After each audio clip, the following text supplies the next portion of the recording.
Scientists are now finding that the universe in which we live is like a precision-designed instrument of unimaginable magnitude. In fact, the universe seems specifically tweaked solely to enable life on Earth. We live on a planet with scores of improbable and interdependent life-supporting conditions that make it a tiny oasis in a vast and hostile universe. The extent of the universe's fine-tuning makes the anthropic principle perhaps the most powerful argument for the existence of God. These highly precise and interdependent environmental conditions, which are called anthropic constants, make up what is known as the anthropic principle. The word anthropic comes from the Greek word that means human or man. The anthropic principle, then, is just a fancy title for the mounting evidence that has many modern scientists believing that the universe is extremely fine-tuned, or perhaps designed, for the specific purpose of supporting human life here on Earth. It's not that there are just a few broadly defined constants that may have resulted by chance. In actuality, there are more than 100 very narrowly defined constants that strongly point to an intelligent designer. These constants include everything from our exacting distance from the Sun, the exacting balance of gravitational forces, the Earth's axis rotation rate, the thickness of the Earth's crust, the preciseness of atmospheric discharge, the delicately balanced thickness of our protective and life-sustaining atmosphere, to the interaction of salt and freshwater bodies, the necessity of exacting types of vegetation, the precise chemical balances of the air we breathe, and the absolute necessity of the interconnectivity of our ecology from honeybees to rainforests. Without the precise and seemingly measured balances, along with scores and scores of others of equal importance, we would not, no, we could not, be here. Astrophysicist Hugh Ross has calculated the probability that these more than 100 constants would exist today for any planet in the universe by chance.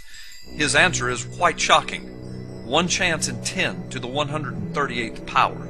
That's 1 chance in 10 with 138 zeros after it.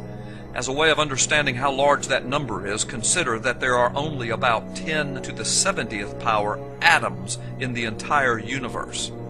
In effect, then, there is 0 chance that any planet in the universe would have the life-supporting conditions we have unless there is an intelligent designer behind it all.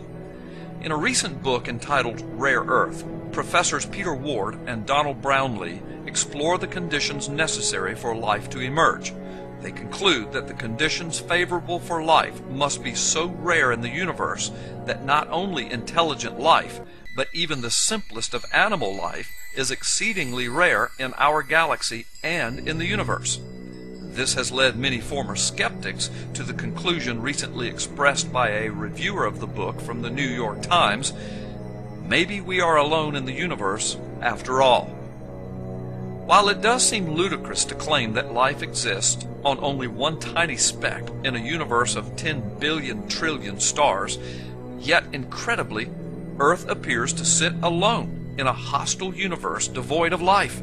In fact, the reasonable person would have to surmise that if life really did spring up through completely natural processes on the Earth, then the same thing could presumably happen on other worlds, perhaps many, many other worlds. And yet, when we look at outer space, we do not see an environment teeming with life anywhere. We see planets and moons where no life as we know it could possibly survive. In fact, we see all sorts of wildly different planets and moons, hot places, murky places, ice worlds, gas worlds, and it seems there are far more ways to be a dead world than a live one. The incredibly precise numerical values required for life confront scientists with obvious implications. The remarkable fact is that the values of these anthropic constants seem to have been very finely adjusted to make possible the development of life only here, only on this planet, and only now. The reality is that we live on an extremely rare planet, perfectly positioned in an extremely rare solar system, ideally located in an extremely rare galaxy within a highly improbable universe. Yet it is the Word of God, the Bible, that tells us plainly that we are the crowning glory of the universe, the apple of God's eye. And this big God in this unimaginable universe tells us plainly, we are not alone, and He loves us. Through Jesus Christ, He has provided the way for you to share in His life for eternity. Now that really is amazing.